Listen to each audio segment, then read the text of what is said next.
Good afternoon, Professor Smith. Good day, Mr. Madison. May I sit down? Yes, please. Oh, very good. Good afternoon, ladies, gentlemen, people and citizens of these United States. My name is James Madison, and I've had the privilege of walking with this nation every step since its inception.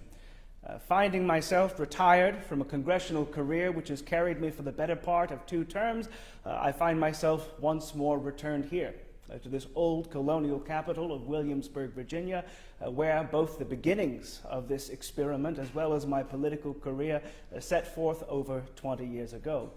Corresponding with my worthy friend, the good Professor Smith, he introduced to me this remarkable technology, where I can speak to you as if you remained here within the room with us. Upon that, before I traveled to my native home of Orange County, my family's estate of Montpelier, to enjoy those antic benefits of solitude and contemplation, I am excessively pleased to have the opportunity to speak with you, to hold this salon, to speak of all, multitude of subjects that we might conjure together.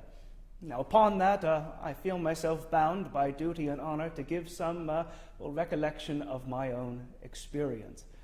For myself, from the first moments I was capable of contemplating political ideas, I have never ceased wishing success to a well-regulated Republican system of government. We find ourselves fixed upon a certain season of the year. With spring once more in bloom, we find ourselves affixed towards July. And a very particular July we find ourselves in this year of 1796. 20 years ago, ladies and gentlemen, the people of America embarked upon a singular experiment, an experiment that philosophy has waited for, that humanity has sighed for from the most remote ages of our common experience. 20 years ago, we resolved unanimously for an independency from Great Britain, from that rearing a new system of government. One not derived from the usurped power of kings, no, but rather instead the legitimate power of the people. A bloody war was fought for the better part of 6 years. We survived and struggled against articles of confederations, miracles of constitutions were reared, and liberties were chartered, derived not from the power of government, but nature and nature's God. Even now we find ourselves struggling amidst the partisanship of political party. We have seen disease come to our largest of cities. We have seen in every instance a national deficit which continued to climb despite the policies of certain former secretaries of the treasuries into tens of millions of dollars. But happily for that, ladies and gentlemen, I find myself free from it. For you see, for the first time in this year of 1796, we have seen the peaceful transition of power, where inevitably one chief magistrate steps down to see another climb. And with that, happily, I find myself hopeful to enjoy this nation which I have helped strive to build as a private citizen, in spite of all opposition from certain friends. And I will say, ladies and gentlemen, I have always been more pleased in my own company than in the company of great many. No, I will tell you before I fully begin speaking publicly that in general, by reputation, I have a great anxiety for speaking publicly. I have been called by my friends as shy. This is true. I have been called by some rivals as cold. This is also true. And I was called once by a particular lady in Philadelphia City, the most unsocial imp of a creature who has ever existed, possessing of no good virtue. Which perhaps is also true. In truth, ladies and gentlemen, I've always been better in writing than I have in speaking. And would you know, it was this particular talent and affinity that allowed President Washington to select me to write his first inaugural address, which, of course, when President Washington requests of you, you do. Now, from that, Congress, not realizing this, wished for an eloquent pen to write a response to that inaugural address, to which they selected me. And of course, I happily did it. President Washington was so moved by this, he once more approached me clandestinely to write a response to that address. Congress, so moved by that, asked me to respond. But would you know, my dear wife, Mrs. Madison, often says the beginnings of our federal system of government were just James Madison mumbling to himself. So I hope for this brief time that we share together, I might do more than simply mumble to myself, that I might hear the questions you have of me, and that we might engage in that which is the true lifeblood of a free system of government, enlightened conversation. And with that, Mr. Smith, I think upon that we have all opportunity, with the time that we are warranted, for me to satisfy whatever questions might come to your mind. Thank you, Mr. Madison. You've been speaking of the presidency, specifically Mr. Washington, and equally of divisiveness within our nation. Ray wants to know, why did you and President Washington cease being friends? A very good question. I see we move immediately to the hilt, Professor Smith. Well, I will say I have developed a reputation in Congress for being particularly beholden to a faction that has resisted a great many of the policies of, well, I will not say President Washington, but of the cabal that has formed into what we call the anti-Republican Party, or as they call the Federalist Party. Now for this, I think upon this metric, it's important to denote several things in any free system of government. In 1776, we had the opportunity to choose for ourselves whatever system of government was most conducive to our happiness. With that wondrous opportunity, we chose the most volatile, detrimental, and turbulent system of government imaginable. We chose a republic, not solely a republic, but a republic that endeavors to infuse the electric power of democracy. Professor Smith, would you know, I have often said that if every citizen of Athens was a Socrates, it still would have ended as a mob. Because there is something particular about this notion of democracy. Whenever a society bolsters the freedom of one's mind, inevitably those free minds will find factions, one with the other. It is an inevitability. A difference of opinion, real or supposed, becomes the most, predominant fruits of these ideas. We might speak in a free society of the evils of political party, but to do so in such regard would be to deny that liberty which ought belong to every individual. Here, within the province of Virginia, here within the continent of America, we see a multiplicity of factions.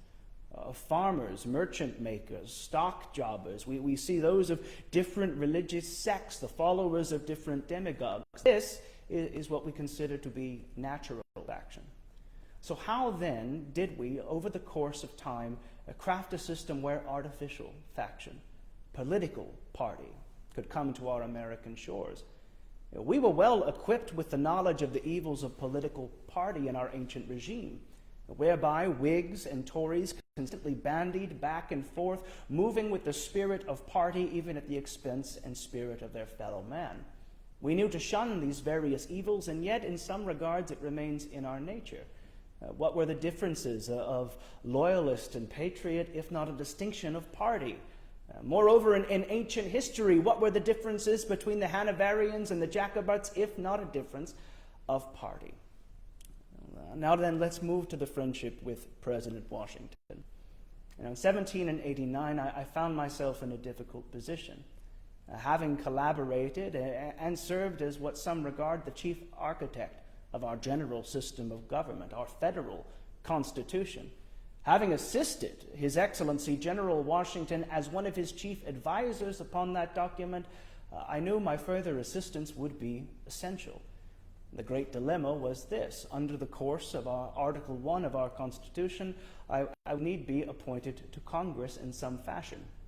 Now, at this present moment, the Senate is appointed by the various state legislatures. Certain political opponents of mine ensured my blocked appointment to the U.S. Senate.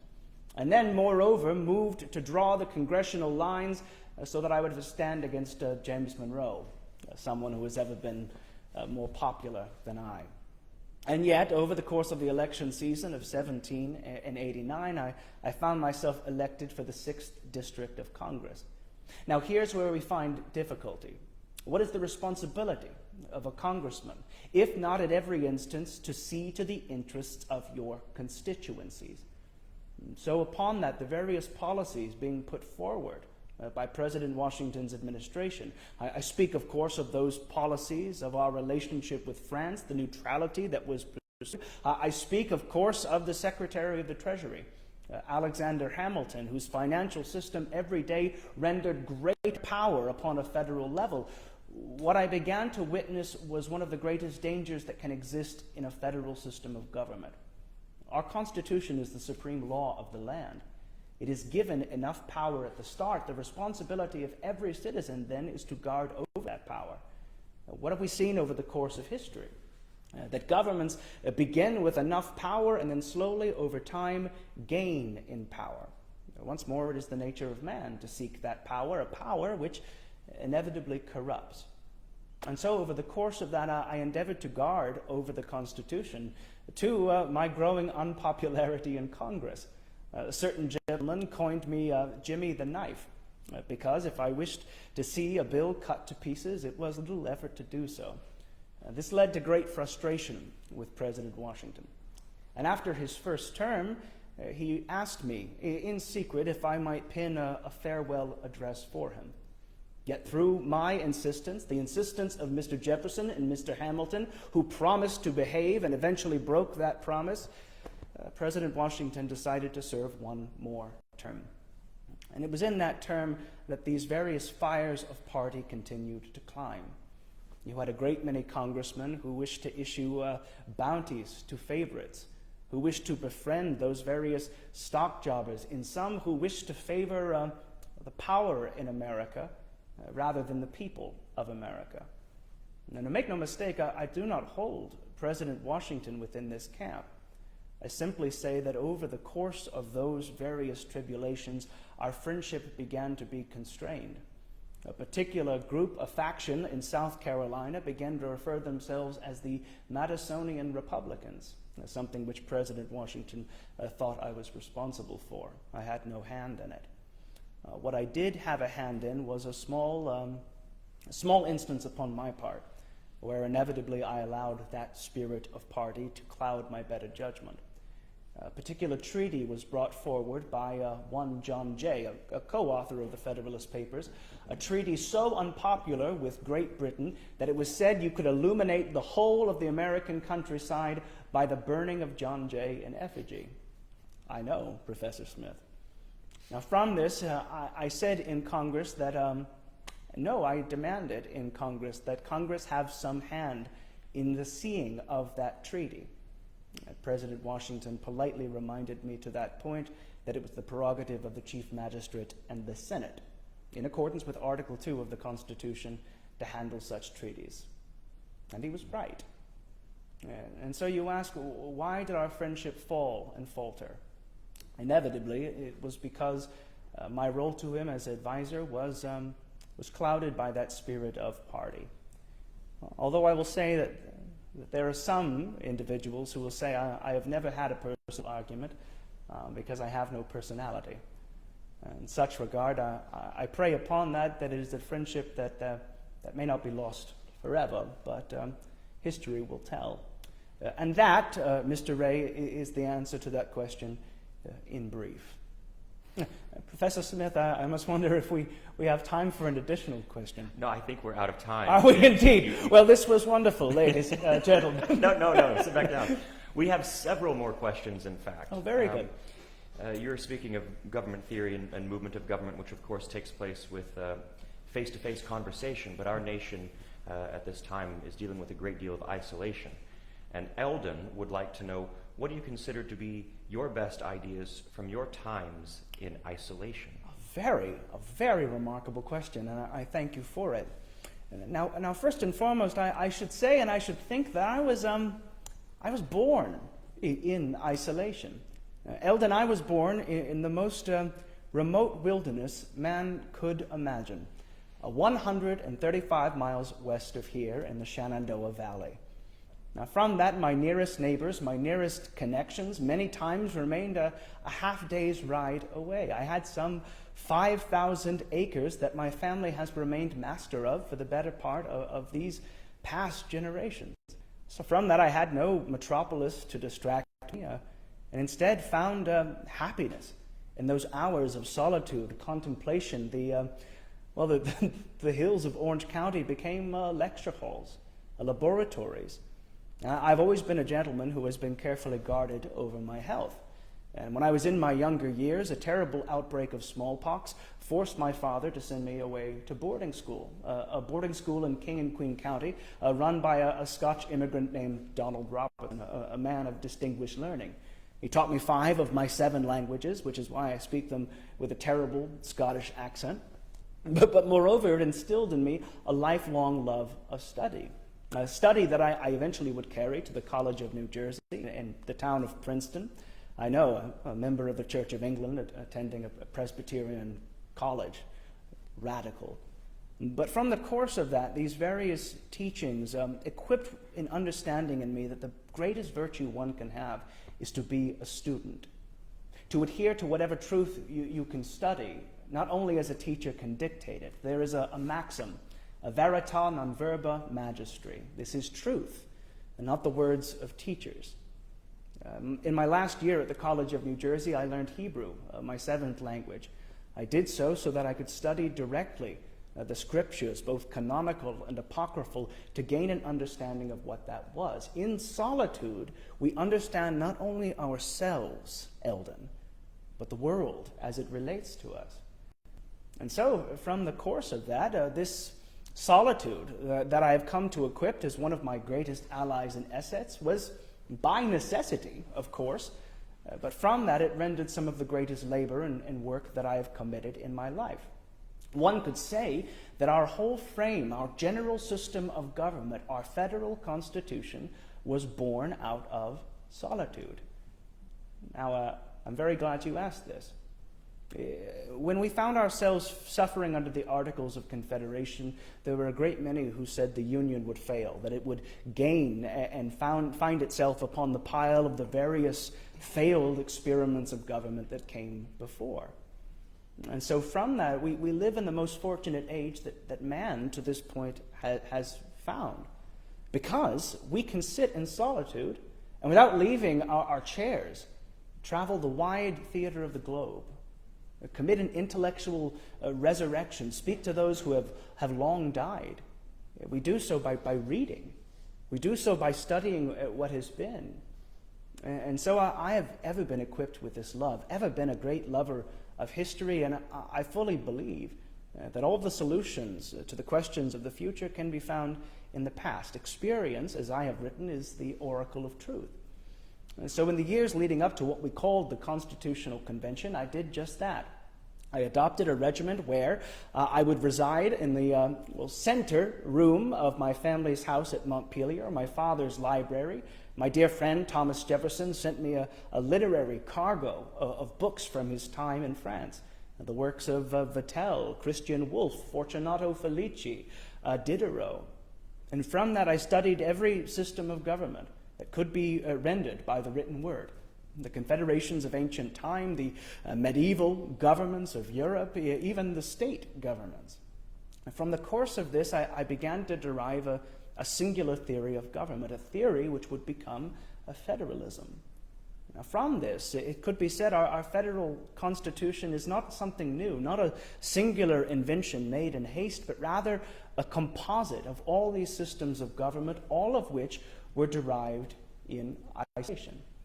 Now, from that, I'm not insinuating that if you find yourselves in such a state, I expect you to build a new system of government and have it in a second flat, but to ever be open to the various miracles that can happen if you sit, remain quiet, and allow history and the greater world to come to you. I from that am very pleased with the times that I have spent by myself. They become, in every instance, greatly medicinal to me, something which my dear wife Dolly has found sometimes frustrating to understand. Thank you. It's as if you segued naturally into the next section, James. The next question is about not isolation, but rather that great union between you and Dolly. Oh, a more perfect union, if you will. My dear Almost as if we planned it. Now, from that, I am pleased and indeed quite giddy to speak upon this. Now, I assume the question is regarding my better half, Mrs. Madison. Well, it's actually not a question at all. Mike just simply says compliments to marrying Dolly. Oh, yes, indeed. Would you know, Mr. Michael, that there was a gentleman once who proffered the question to me, what is it like to marry someone more famous than me? And I will say, answering that question from both past and present, it is wonderful. Now, those of you who do know me, my longtime friends will tell you that I have no talent in the art of woman catching. Indeed, from the earliest moments of my life, I have never been one to catch a lady's eyes. And in any instance, whenever I found myself interested, the same thing would always happen. My tongue would stick to the roof of my mouth. I would become very fascinated with my shoe buckles. And inevitably, I would realize I had more in common with the family's cat than the woman that I pursued. Now, I had a failed engagement in 1783, a young woman by the name of Catherine Floyd, and through no fault of her own, that particular arrangement fell through, which is fine. You know, the great philosopher Francis Bacon says it's impossible for a man to love and be wise. Not because suddenly they have any inadequacy of mind, it's only because they have more, pleasant things to occupy their mind. And America needed a great deal of wisdom.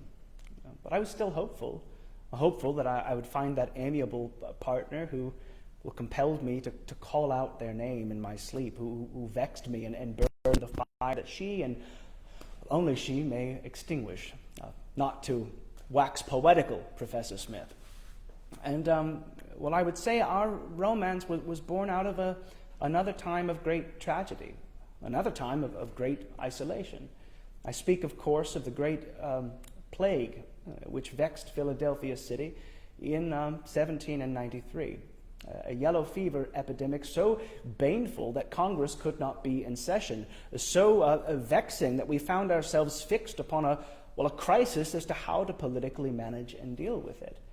Now, over the course of that, my dear and stalwart companion lost her first husband, a Quaker lawyer by the name of John Todd, as well as her infant child on the same day. And so she took up residence in her mother's boarding house. She cared for her young child, also named John Payne Todd. And from the course of that, she entered into her annus lectus, her what we call widow's seclusion. Now, the true pageantry took place when she left that. You see, a great many gentlemen of Philadelphia found themselves vexed by this particular beauty. They would wait outside her mother's boarding house just to see her walk by. And I found myself equally vexed by this. One of her friends said she needed to cover her face. Now, from the course of that, I knew if I was to win the Widow Todd, being not immediately alluring to the eye, I would need to conquer her the same way I conquered all political things, through scheming. And indeed, it was no better than that. I approached a dear friend of hers, a classmate of mine from the College of New Jersey, Aaron Burr, and I asked if she might entertain Congressman Madison calling upon her, to which she did, for some reason. She wrote her friend that the great little Madison was going to come and see her. Now, from that, I knew I would need to turn to my words, my greatest talent. And so I donned my finest beaver fur round hat. I walked all the way from where I resided on 4th and Market, composing what I was going to say to win the affection of the Widow Todd. I collected those words, arrived at her doorstep, raised my fist, and promptly realized I had left all of those words on the street behind me. So I went to collect them up, gradually composing that self-same sentence again, raised my fist and lost it again. I repeated this iteration many times over until finally, collecting both courage and words, I raised my fist one last time, and the serving girl opened the door. It seemed they had been watching me from the window, pacing back and forth. And yet I will say that whatever I could have composed, whatever sonnet or Shakespeare that came to mind would have fallen flat the minute I saw the Widow Todd standing at the stairway. wearing a beautiful gown of magenta, a cream topper, and thus began, I will say, a friendship. Thus began long walks, trips to the theater, proposals made in earnest that she confessed were too soon. And over the course of that, through laughter, even after tragedy, something called something like love began to take root. Now, at that time, I needed to travel back to take care of my mother at my family's estate at Montpelier. Dolly had various affairs in Hanover County, and so I left the proposal happily in her hands, to which I received that happy correspondence that she would meet me at her sister's estate, Harwood, in the western part of Virginia, to be my wife. We were married.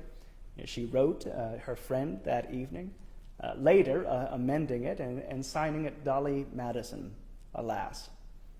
Afterwards, we traveled leisurely home, stopping briefly at the home of my sister Nellie, a plantation called Belgrove, a beautiful place.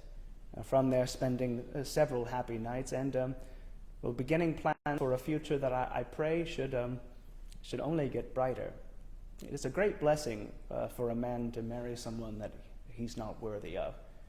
We speak of growing old with our partners, and I think I'm quite lucky to find someone to grow young with.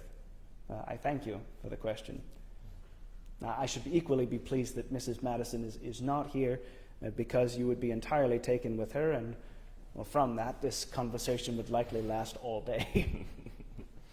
Do you mind if we dig a bit deeper into your domestic life? I should be pleased to. Erin asks a question. She would like to know how many kids you have. Oh, I thank you for the question. I see we naturally follow suit to nuptials to children. We move in linear fashion. This is good. Well, I should say at present we solely have my dear Dolly's son from her first marriage, Payne, who I keep and arrange as if he were born from my own blood. My dear mother, Nellie, reminds me that she sits with her knitting needles prepared to darn the stockings of any grandchildren, and I consistently inform her that her knitting needles will remain quite bare.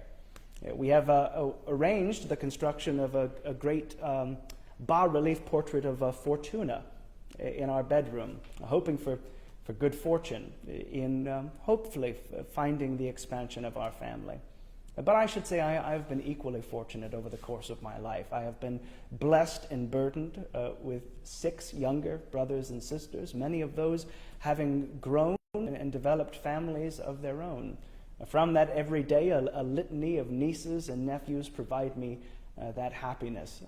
In every instance, I'm fully confident the name of Madison shall not pass with me. But I am hopeful, and I think upon this still young. Thank you, James. We have a question here, and it might have something with the future, and no man knows the future, but you have seen one president transfer power, and now the start of a second president.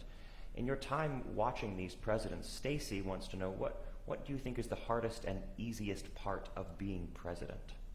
Oh, a very astounding question. Now, when we speak to the notion of our chief magistrate, I think the easiest part was, I will say, understanding who would serve in the office first. Make no mistake, in 1787, there was a great fear of giving power into the hands of one individual. There were some who said it should be 3, some who insinuated it should be 7, some who said that no executive branch was necessary within a federal system of government. Now, the gentleman presiding over the Constitutional Convention was the full evidence that we would have that office. President Washington serving as the president of the Constitutional Convention. No man would have given that power so comfortably were it not safely within the hands of Washington. The easiest thing about the presidency was, of course, knowing who the first one would be and the standard that would be set. Indeed, President Washington received the unanimous electoral confidence of the college that elected him. Now, from the course of that, the most difficult should, of course, being the executor of the laws. at every instance, understanding the power that remains in one's hand and a power that inevitably can corrupt. To serve within the capacity as not only commander-in-chief of our armed forces, to serve not only as the sword, but equally upon that, the arm that moves our nation into a direction to fulfill that promise of liberty. Now, from that, I will not speak upon the gentleman who has taken the place of President Washington, only that I should pray Mr. Adams' success. Lord knows it is not shoes that I wish to fill over the course of my life. Mr. Madison, we have so many questions here, and I'd love to get to them all. Do you mind if we do a round of rapid-fire questions? Rapid-fire questions? Yes, one after the other, and perhaps... by all means, sir, by all means. 60-second answers or so should very get good. us through, yes? Indeed. Carissa wants to know, what do you do when you're home? What are your pastimes? Read. Well, that is quick. Denise wants to know, can you discuss your friendship with Thomas Jefferson? When did you become friends? Very good. Oh, when we became friends. to speak, I enjoy the playing of chess, playing of cards, and reading. Those various diversions, along with walking and conversation, have ever been some of my favorite pastimes, along with my dear friendship with Thomas Jefferson. And we first met in Williamsburg, 1776. He is some 8 years my senior. I knew him well by reputation, and our friendship would truly cement in 1779. He was elected as the governor of Virginia, and I, one of his 8 counselors. Now, in that time, I will say we grew immensely close in facing the present adversity of Virginia. It is a friendship that stretched and expanded even in the midst of solitude. For a great many of the years of our friendship, we have remained apart from one another. And yet, any time he returns to me, it is as if no time has passed. It's been said of myself and Mr. Jefferson that no two brothers were as close. He is a man whom I deeply admire, not only for his dreams, but equally for his character. So you admire Mr. Jefferson? Yes. Charming. Denise, Catherine wants to know, what is your greatest achievement? Oh, I thank you for the question. Well, I will say in every instance, there are those who call me father of the Constitution, and I would say I find some fault with that. Government is not the work of one mind. It takes many heads and many hands. The achievements of the rearing of our system of government belong to not one person, but rather to all. Yet when we speak to my own greatest achievement, it should be passing Mr. Jefferson's statute for religious freedom. And in doing so, taking one step forward and unshackling the mind. Liberty of conscience has ever been the right nearest to my heart. In my opinion, the right that many other rights are derived from. And I should say the defense of that, not only with the 16th article of our Declaration of Rights in 1776, not only the statute for religious freedom, but equally our First Amendment remain great marks of flattery for myself. Dean would like to know if you had any friends who were Loyalists. Oh, a remarkable question. Now, upon that, I should say even now at this present moment, I find a great many overseas who I might count amongst my circle of friends. Let us remember the words of our Declaration of Independence. Enemies in war, in peace, friends. But from the course of that, people of my own neighboring county, as well as those who I remained at the College of New Jersey with, found various allegiances contrary to those ideas of liberty. I have been happy, since the course and conclusion of our war, to take up some correspondence with them again, and even have found friendships with some individuals who remained in England during the course of our war, only to return to America at the close of it. From that, we find a great national character, that we might differ upon these various opinions, but in times of peace, look for every instance to find some peaceable accommodation of them. But to that question, yes, as so many did. Anne would like to know, how did a lack of religious freedom in England inform decisions while making a new republic? Oh, a very good question. Now, from the course of that, under the Church of England, there was something called religious toleration.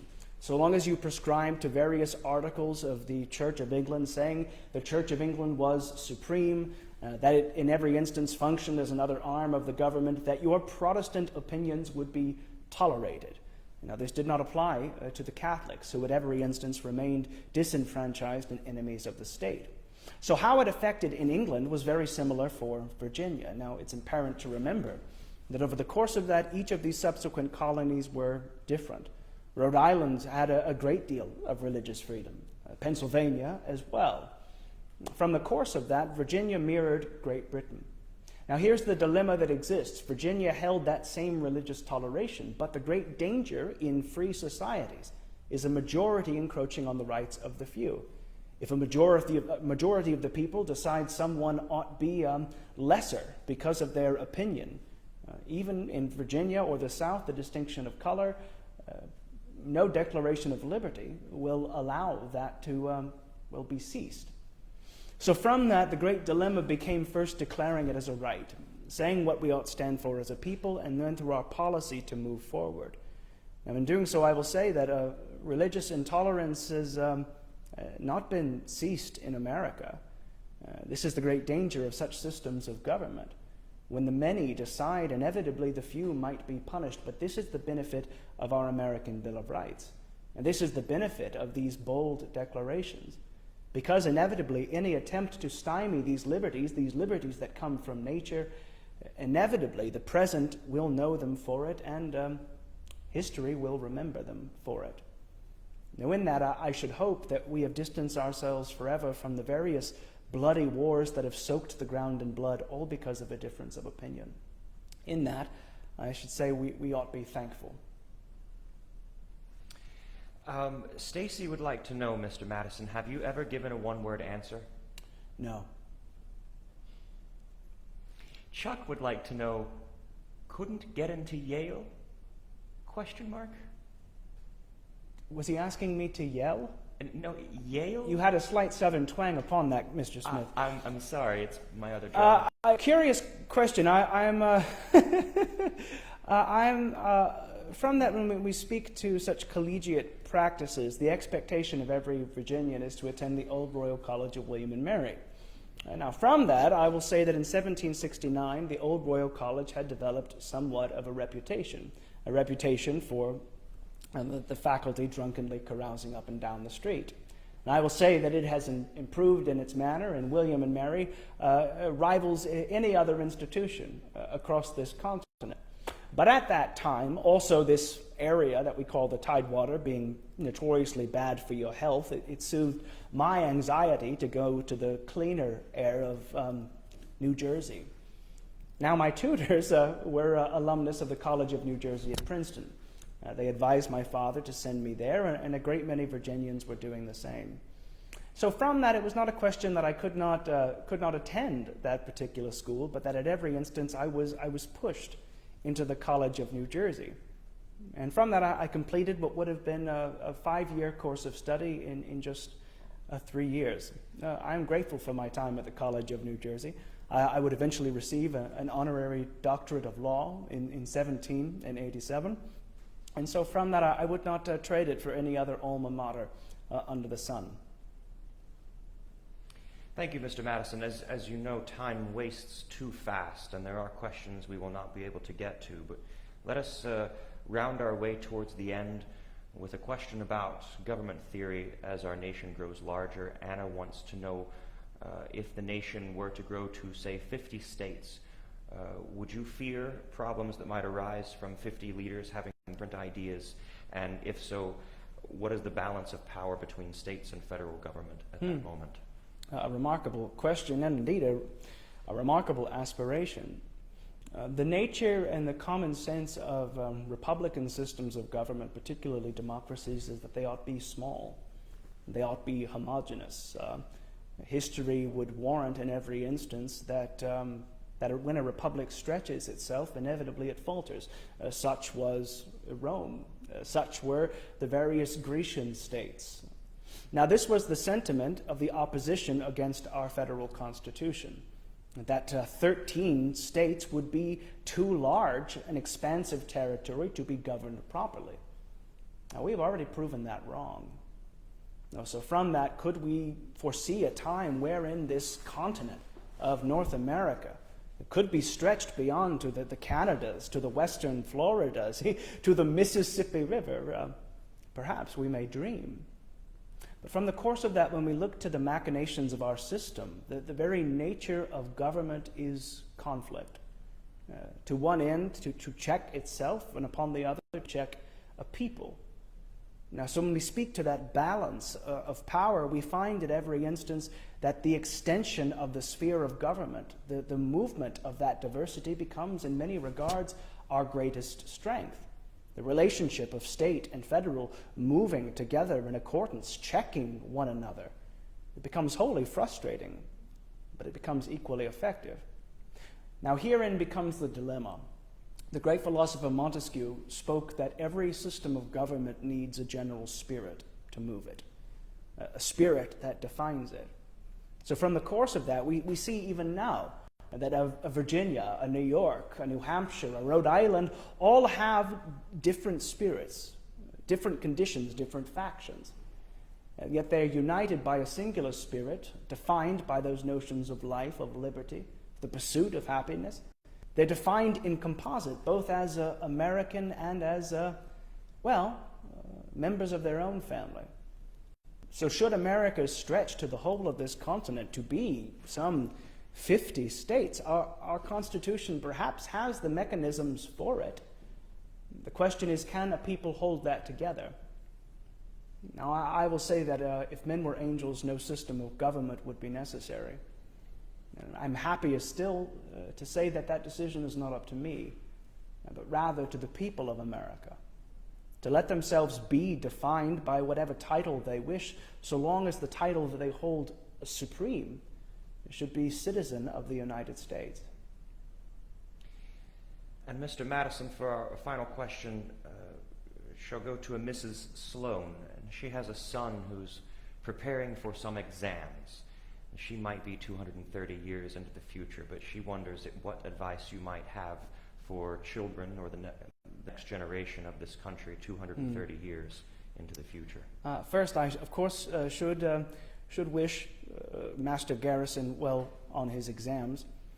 But next, I should say upon this that knowledge will forever govern ignorance. And if a people wish to govern themselves, they must arm themselves with that power that knowledge gives. Now, I can say, having several younger brothers, there are certainly instances where the preparation of exams is tedious, is stressful, where inevitably we find no benefit in those things. But view your knowledge as your greatest power. For in every instance, it is knowledge that conquers passion, knowledge which transcends faction, knowledge at every instance which elevates you beyond any title that status could warrant. From that, I wish any who might be preparing for exams well, and to remember at every instance the greatest thing you can be beyond a citizen of these United States is an enlightened citizen of these United States. Professor Smith, I thank you for this remarkable time, this remarkable invention, and my dear friends, until we do meet again, I remain your humble and obedient servant, James Madison. Good day.